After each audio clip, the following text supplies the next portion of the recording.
नमस्कार साथीहरु, म सागर टेक सागर च्यानलमा तपाईहरुलाई स्वागत गर्दछु। आज तपाईहरुको लागि एउटा यस्तो एप्लिकेसन लिएर उपस्थित भएको छु जुन एप्लिकेसनको माध्यमबाट तपाईहरुले कुनै पनि डिभाइसको एसएमएस र कल लग आफ्नो डिभाइसमा मगाउन सक्नुहुनेछ। साथीहरु, त्यसका लागि तपाईहरुले जुन डिभाइसको एसएमएस आफ्नो डिभाइसमा मगाउन चाहनुहुन्छ, यो कल लग र एसएमएस त्यो डिभाइस तपाईहरुले कुछ मिनेटको लागि ल्याउनु पर्ने हुन्छ र तपाईहरुले त्यो डिभाइसमा यो एउटा एप्लिकेसन डाउनलोड गर्नुपर्ने हुन्छ र त्यसकोलाई इनेबल गरिदिनु पर्ने हुन्छ। त्यति गरिसकेपछि तपाईले त्यो डिभाइसको कल लग र एसएमएस तपाईले आफ्नो डिभाइसमा पाउन सक्नुहुनेछ र तपाई कुनै पनि देशमा या कुनै पनि ठाउँमा हुनुहुन्छ भने त्यो डिभाइसमा आएका मेसेजहरु र त्यो डिभाइसबाट कोलाई कति कल गरियो भन्ने बारेमा तपाईहरु जहाँ कहीँ हुनुहुन्छ र तपाईले धेरै आसान तरिकाले हेर्न सक्नुहुनेछ, पढ्न सक्नुहुनेछ। आउनुहोस् आज यो एप्लिकेसन कसरी डाउनलोड गर्ने र यसलाई कसरी इनेबल गरेर त्यसबाट मेसेजहरु र कल लगहरु कसरी हेर्न सकिन्छ भन्ने बारेमा जानौं।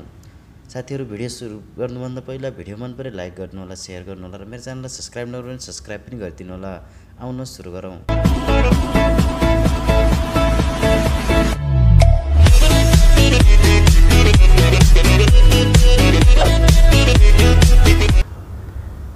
साथीहरु, सबैभन्दा पहिला तपाईहरुले त्यसका लागि एउटा एप्लिकेसन डाउनलोड गर्नुपर्ने हुन्छ। त्यसको लागि तपाईहरु प्ले स्टोरमा जानु होला।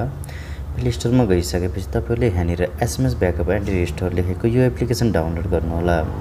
यसको लिंक भिडियोको डिस्क्रिप्सन बक्समा दिएको छ, त्यहाँबाट पनि तपाईहरुले डाउनलोड गर्न सक्नुहुनेछ। यसलाई डाउनलोड गरिसकेपछि तपाईहरुले यसलाई डाइरेक्ट रूपमा ओपन गरिदिनु होला। ओपन गर्दा तपाईहरुले कुछ परमिसन दिनुपर्ने हुन्छ। यसलाई परमिसन दिनु होला। यहाँनिर तपाईहरुले यसलाई परमिसन दिनुपर्ने हुन्छ। परमिसन दिनु होला। परमिसन दिइसकेपछि तपाईहरुलाई यहाँनिर यस्तो देखाइनेछ। यदि तपाईको मोबाइलमा कुनै पनि मेसेजबाट च्याटिङ गर्नु भएको छ र तपाईहरुले त्यो यहाँनिर देखाइनेछ मेसेजको लागि र कल लग तपाईहरुले यहाँनिर देख्न सक्नुहुन्छ। साथीहरु, यो सेटिङ यो एप्लिकेसन तपाईहरुले उही डिभाइसमा गर्नु होला जुन डिभाइसको मेसेज र कल लग तपाईहरुले हेर्न चाहनुहुन्छ। यो सेटिङ तपाईहरुले आफ्नो डिभाइसमा नगर्नु होला। यदि तपाईले आफ्नो डिभाइसमा गर्नु मगाएर हेर्न चाहनुहुन्छ भने तपाईहरुले जुन डिभाइसको एसएमएस हेर्न चाहनुहुन्छ त्यो डिभाइसमा यो एप्लिकेसन डाउनलोड गर्नु होला र त्यसलाई यो सेटिङ गर्नु होला। यति गरिसकेपछि तपाईले यहाँनिर एटअप ब्याकअपमा कन्ट्याक्ट गरिदिनु होला। यहाँ गरिसकेपछि तपाईले देख्न सक्नुहुन्छ मेरो फोन कल अन रहेको छ र एसएमएस अफ रहेको छ। यसलाई अन गरिदिनु होला। यसलाई अन गरिसकेपछि तपाईहरुले नर्मल रूपमा नेक्स्ट गरिदिनु होला। नेक्स्ट गरेपछि तपाईहरुलाई यहाँनिर कुछ अप्सन आउनेछ। साथीहरु, तपाईहरुले यहाँनिर एउटा सिलेक्ट गर्नुपर्छ जुन मैले तपाईहरुलाई सजेस्ट गर्दछु, जुन गुगल ड्राइभमा क्लिक गरिदिनु होला। यसलाई गरिसकेपछि तपाईहरुले यहाँनिर देख्न सक्नुहुन्छ लगइन भनेर दिइनेछ। साथीहरु, तपाईहरुले गुगल आइडीमा यसलाई लगइन गर्नु होला। जुन गुगल आइडी तपाईहरुले युज गर्नुहुन्छ त्यो गुगल आइडीलाई यहाँनिर तपाईहरुले लगइन गरिदिनु होला। यसलाई लगइन गरिदिनु होला। यहाँनिर एउटा गुगल आइडीबाट लगइन गर्नु होला। लगइन गरिसकेपछि तपाईहरुले यहाँनिर देख्न सक्नुहुन्छ तपाईको चेकिङ हुनेछ। यसलाई एलाउ गरिदिनु होला।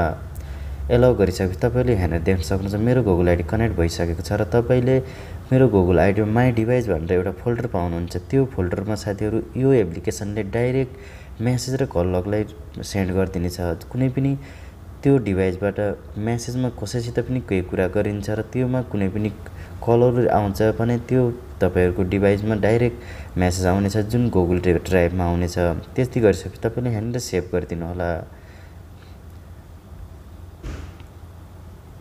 सेभ गरिदिनु होला। सेभ गरिसकेपछि तपाईहरुले यहाँनिर देख्न सक्नुहुन्छ मेरो यो गुगल ड्राइभ इनेबल भइसकेको छ र तल गएपछि तपाईहरुले यहाँनिर देख्न सक्नुहुन्छ एउटा ओन्ली वाइफाई लेखेर यसलाई अफ गरिदिनु होला। यसलाई अफ गरिदिनु होला। साथीहरु, यति अफ गरिदिएर तपाईहरुले यहाँनिरबाट नेक्स्ट गरिदिनु होला। नेक्स्ट गरिसकेपछि तपाईहरुलाई यहाँनिर आउनेछ कति दिनमा तपाईहरुले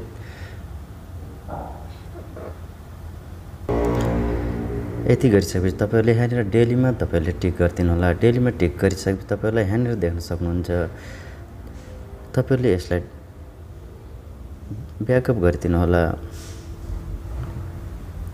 यति गरिसकेपछि तपाईहरुको सेटिङ यहाँनिर कम्प्लिट भइसकेको छ। तपाईले यहाँनिर देख्न सक्नुहुन्छ मेरो प्रोसेसिङ रहेको छ जुन अपलोडिङ मेरो बताइएको छ जुन गुगल ड्राइभमा मेरो अपलोड गरिसकेको छ देख्न सक्नुहुन्छ ब्याकअप कम्प्लिट भनेर मेरो कल लग रहेको छ साथीहरू। एसएमएस यसमा नरहेको कारणले एसएमएस सो गरिएको छैन। यदि तपाईँले यति सेटिङ गर्नुभयो भने तपाईँको फोनमा त्यो डिभाइसमा आएका फोन र कल लग तपाईँहरूको गुगल ड्राइभमा डाइरेक्ट आउनेछ साथीहरू। लिङ्क भिडियोको डिस्क्रिप्सन बक्समा छ, डाउनलोड गर्नुहोला। भिडियो मन परे लाइक गर्नुहोला, सेयर गर्नुहोला र मेरो च्यानल सब्सक्राइब नगरेको सब्सक्राइब गरिदिनुहोला। हस्त धन्यवाद।